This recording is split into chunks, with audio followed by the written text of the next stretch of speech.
Hello my dear students, कैसे हैं आप? आशा है कि आप बहुत अच्छे होंगे।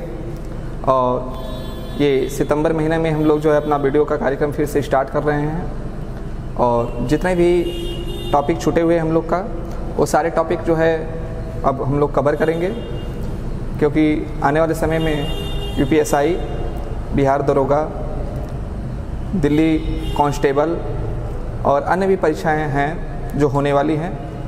तो इनको ध्यान में रखते हुए अपने छात्रों के लिए और अपने मित्रों के लिए मैं फिर से रीजनिंग और मैथ तथा जीके इन तीनों का वीडियो बनाना स्टार्ट कर रहा हूं। आज के क्रम में मैं आपके लिए क्लॉक लाया हूं। अगर आपको ये वीडियो अच्छा लगे तो लाइक और सब्सक्राइब करना ना भूलिएगा नए छात्र, और साथ ही साथ इस वीडियो को शेयर ज़रूर करिएगा। ठीक है, तो आज का टॉपिक हम लोग का है क्लॉक। और क्लॉक एक ऐसा टॉपिक है जो प्रायः सभी परीक्षाओं में पूछ लिया जाता है। कोई ऐसा पेपर नहीं होगा जहां क्लॉक न पूछा जाता हो। तो बहुत इम्पॉर्टेंट टॉपिक है क्लॉक, और क्लॉक से संबंधित जितने भी प्रश्न बनते हैं मैं उनको टाइप बाय टाइप आपको बताते चल रहा हूं। तो बात करें हम लोग जो है टाइप 1 की। Type 1, type first. ठीक है, तो टाइप फर्स्ट की हम लोग बात करेंगे, और यहाँ पर हम आपको बताएंगे कि दर्पण प्रतिबिंब में समय कैसे निकाला जाता है। ठीक है, या दर्पण प्रतिबिंब में समय कैसे दिखा जाता है। तो इसके लिए एक सूत्र हम आपको बता रहे हैं। सूत्र है, ठीक, सूत्र नोट करिएगा। पहला, अगर घड़ी का वास्तविक समय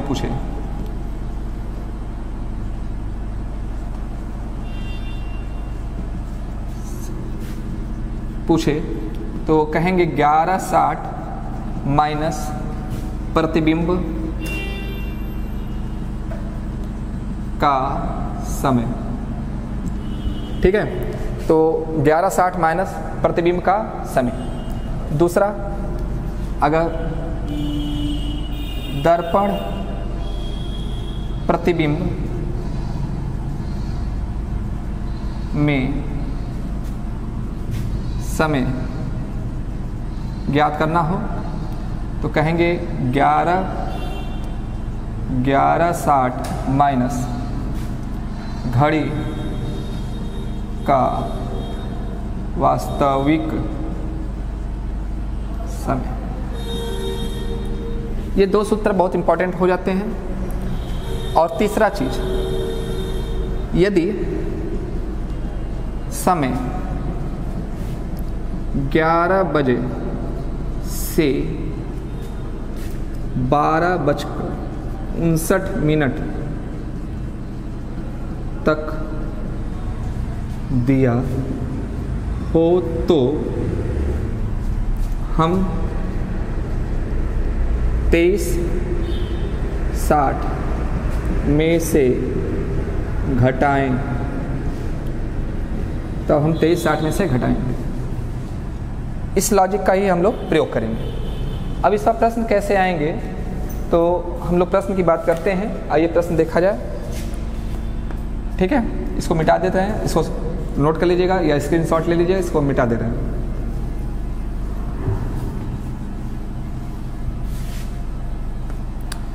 चलिए, पहला प्रश्न क्या है।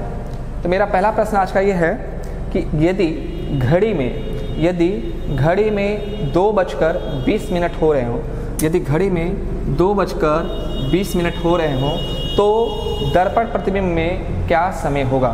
तो दर्पण प्रतिबिंब में क्या समय होगा। ठीक है, तो इसके लिए क्या करेंगे, 11:60 में से 2:20 घटाएंगे तो ये मिलेगा कितना, 40, और ये मिलेगा 9। तो कहेंगे 9:40। 9:40। अगला एक प्रश्न लेते हैं इसी तरह से। यदि घड़ी में 9:50 हो रहे हों, यदि घड़ी में 9:50 हो रहे हों तो दर्पण प्रतिबिंब में क्या समय होगा। ठीक, तो घड़ी में 9:50, तो 11:60 में से ही घटेगा 9:50, तो ये हो जाएगा 10 और ये हो जाएगा 2:10। ठीक है। अच्छा, चलिए अगले प्रश्न की तरफ चलते हैं। अगर ये प्रश्न दे दे कि यदि घड़ी में 11:35 हो रहे हैं, यदि घड़ी में 11:35 मिनट हो रहे हों तो दर्पण प्रतिबिंब में क्या समय होगा? तो दर्पण प्रतिबिंब में क्या समय होगा? या इस प्रश्न को ऐसे घुमा सकता है कि यदि दर्पण प्रतिबिंब में 11:35 हो रहे हों तो वास्तविक समय, घड़ी का वास्तविक समय क्या रहा होगा? तो दोनों के लिए एक ही सूत्र है, एक ही तरह से हम लोग जाएंगे। ठीक है। तो हमारा प्रश्न ये था कि यदि घड़ी में 11:35 हो रहे हों तो दर्पण प्रतिबिंब में क्या समय होगा? तो हम क्या करेंगे, 23:60 लेंगे। यहाँ पे इसलिए लेंगे क्योंकि समय 11 बजे के बाद का है। अब इसमें से 11:35 घटाएंगे तो 10 में से 5 गया तो ये 5, ये इसको 1 दे दिया तो ये 5 हो गया, 5 में 3 गया तो 2, और ये हो गया 2 और ये होगा 1, यानी हो जाएगा समय 12:25। तो एक्चुअल टाइम जो होगा वो 12:25 होगा वास्तविक। ठीक है, प्रतिबिंब का समय होगा। अगर ये प्रश्न ये दे दे कि यदि घड़ी में 12:15 हो रहे हों, यदि घड़ी में 12:15 हो रहे हों तो दर्पण प्रतिबिंब में क्या समय होगा? तो दर्पण प्रतिबिंब में क्या समय होगा? तो ये भी हम किस में से घटाएंगे? 23:60 में से ही घटाएंगे, क्योंकि 11 बजे से लेकर 12:59 तक हमें 23:60 में से ही घटाना है। तो आप 23:60 में से घटाएंगे 12:15, तो ये हो जाएगा आपका 45 और ये 1 यानी 11:45 समय होगा। ठीक है, समझ में आ रहा है? अगर कोई दिक्कत हो तो आप कमेंट बॉक्स में जाकर कमेंट कर सकते हैं, या हमारे व्हाट्सएप नंबर पर भी आप व्हाट्सएप करके जो है पूछ सकते हैं। और टेलीग्राम ग्रुप से जुड़ने के लिए हमारे नंबर पर, हमारे चैनल से द्वारा जो लिंक दिया जाएगा उस पर आप जाइएगा, टेलीग्राम ग्रुप में आप जुड़ सकते हैं हमारे यहाँ। ठीक है, एक प्रश्न और ले लेते हैं। यदि घड़ी में 11 बज रहा हो, तो दर्पण प्रतिबिंब में क्या समय होगा? ठीक, 11 बज रहा हो तो इसको भी हम लोग 23:60 में से ही घटाएंगे, 23:60 में से घटाएंगे 11, तो ये मिलेगा हमें 0, 60, 2, 1 यानी 12:60। और आप जानते हैं 12:60 होता नहीं है, 12 यानी 12 बज गया और 60 यानी 1 घंटा और, तो इसको हम लिख सकते हैं 12:60 को 1, कितना कहेंगे? 1, तो 1 बज रहा है। ठीक है, तो दर्पण प्रतिबिंब में क्या प्रतीत होगा? 1 बज रहा है, ऐसा प्रतीत होगा। तो दर्पण प्रतिबिंब में जितने भी प्रश्न आएंगे आप इसी विधि से लगाइएगा, आपका ये प्रश्न गलत नहीं होगा। ठीक है, अब इसी में अब दूसरा जो भाग है वह जल प्रतिबिंब का है। जल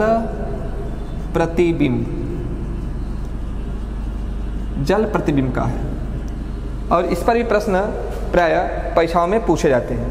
ठीक है, इस पर भी प्रश्न परीक्षाओं में पूछे जाते हैं।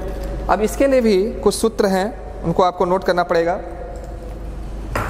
जैसा कि सूत्र हम आपको बता रहे हैं, 2 मेथड है इसमें। फर्स्ट मेथड देखिए,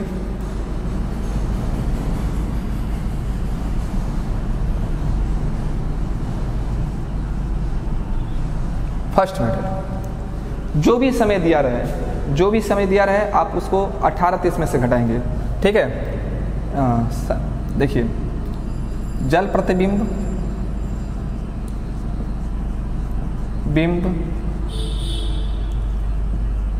या क्षैतिज प्रतिबिंब में समय ज्ञात करने के लिए 18:30 में से घटाएं। यदि मिनट 30 के ऊपर हो तब 1890 में से घटाएं। ठीक है, ये फर्स्ट मेथड। दूसरा मेथड क्या है वो भी हम आपको दिखाते हैं। दूसरा मेथड देखिएगा, दूसरा मेथड है, ये हमारी क्लॉक है और इस पे हम लिख देते हैं जैसे ये 12, 6, 3, 9, 10, 11, 1, 2, 4, 5, 7, 8। ठीक है, और ऊपर 0, 0, 0, 5,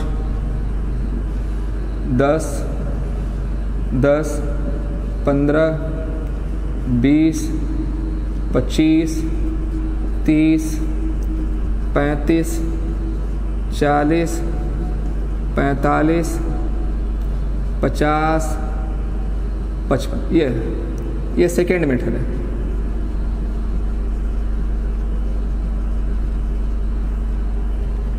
ठीक है, तो थोड़ा सा यहाँ पर आप देखिएगा सेकेंड मेथड में, ये यहाँ से थोड़ा सा हम इसमें लाइन डाल देते हैं। ये सेकेंड मेथड है।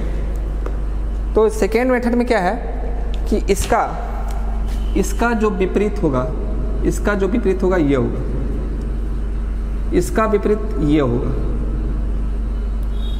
इसका विपरीत ये होगा, इसका विपरीत ये 7 वाला 11 का, 10 का विपरीत 8 वाला होगा। ठीक, तो जिस पर तीर लगे हैं वो एक दूसरे के क्या होंगे, विपरीत होंगे। और एक चीज, जो अंदर लिखा हो गया है वो घंटा है और जो बाहर लिखा गया हुआ मिनट है, इस पर ध्यान दीजिएगा। ठीक है, अब प्रश्न के माध्यम से मैं आपको समझाने की कोशिश कर रहा हूँ। एक चीज़ और, यहाँ 9 पर कोई तीर नहीं है, यानी 9 नहीं बदलेगा, 9 नहीं बदलेगा। 45 पर कोई तीर नहीं तो 45 मिनट भी नहीं बदलेगा। 3 पर कोई तीर नहीं तो यानी 3 घंटा वाला भी नहीं बदलेगा। 15 पर कोई तीर नहीं यानी 15 मिनट वाला भी नहीं बदलेगा। जिस पर तीर नहीं है वो नहीं बदलेगा, जिस पर तीर है वो बदलेगा। किससे कैसे बदलेगा उस तीर के माध्यम से आप समझ सकते हैं। और इसको एक बार आप देख लेंगे अच्छे से, अवलोकन कर लेंगे अच्छे से, तो आपके दिमाग में ये बैठ जाएगा। ठीक है, तो चलिए एक प्रश्न हम देते हैं। प्रश्न हमारा ये है, यदि घड़ी में 2:20 मिनट हो रहे हों, यदि घड़ी में 2:20 मिनट हो रहे हों तो जल दर्पण में, ठीक है, तो जल दर्पण में क्या समय होगा। ठीक है, तो यहाँ एक प्रश्न है, जल दर्पण में क्या समय होगा या क्षैतिज दर्पण में क्या समय होगा। तो क्या करेंगे, 18 फर्स्ट मेथड से देखते हैं। 18:30 में से हम 2:20 घटाएंगे तो मिलेगा हमें कितना, 10, और ये कितना मिला, 16 का मतलब 4:10, 16 का मतलब 4:10। अब इस 16 का मतलब 4:10 कैसे होता है, तो आप थोड़ा सा यहाँ पर ये सीख लीजिएगा कि 1 से लेके 12 तक, रात 1 बजे से लेके दोपहर 12 बजे तक नॉर्मल समय रहता है, और 12 बजे के बाद जब होता है तो 13 होता है। 13 का मतलब 1 PM हो गया। 14 का मतलब 2 PM हो गया। 15 का मतलब 3 PM हो गया। 16 4 PM हो गया। 17 5। इसी तरह से आगे बढ़ते जाता है। ठीक, 18, 19, 20, 21, 22, 23।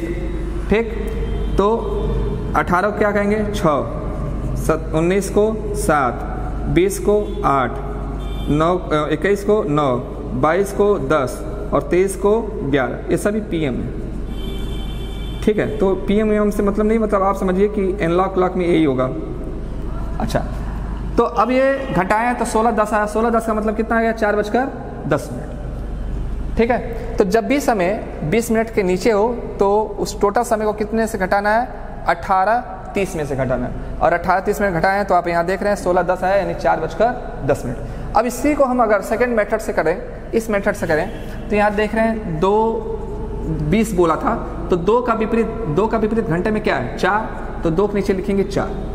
और 20 मिनट का विपरीत कौन सा मिनट है, 10, तो यहाँ लिखेंगे 10, बस हो गया।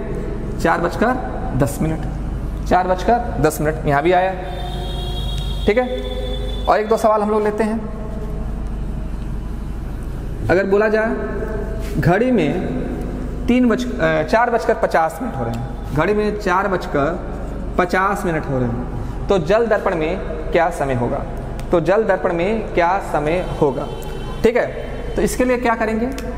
अब यहाँ पर देखो, अगर इस मेथड से जाएंगे तो हम 1890 में से घटाएंगे। क्यों?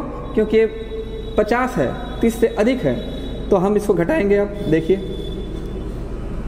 तो ये 0, 4, 40 हो गया, और ये 14, 40, 14 का मतलब 2:40, 2:40।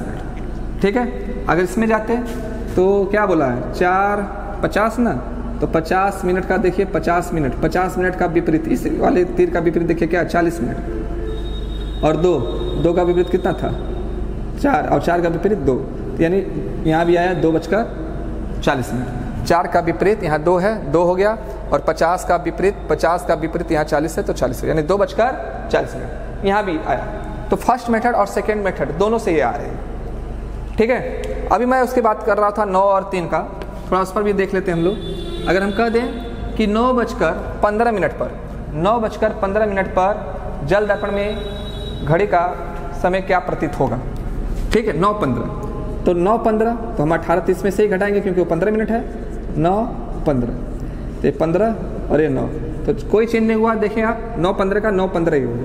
यहाँ अगर जाते 9:15, तो 9 पर कोई तीर नहीं है, तो 9 लिखेंगे। 15 के ऊपर कोई तीर नहीं है मिनट में, तो 15 ही लिखेंगे। ये भी नो चेंज होता। तो इन दोनों मेथडों से आप जो है इसको निकाल सकते हैं। ठीक है, ये छोटा सा वीडियो आज बनाए हैं आपको घड़ी के संबंध में, और इसका पार्ट 2 जो है मैं बहुत जल्दी आपको लोड करूँगा। पार्ट 2 बहुत जल्दी आपको आएगा। अगर ये वीडियो आपको अच्छा लगा हो तो मेरे जितने भी नए व्यूअर्स हैं, नए छात्र हैं, चैनल को लाइक करिए, सब्सक्राइब करिए और शेयर ज़रूर करिए। ठीक है, धन्यवाद मित्रों और स्टूडेंटों, मिलते हैं अगले वीडियो में। नमस्कार।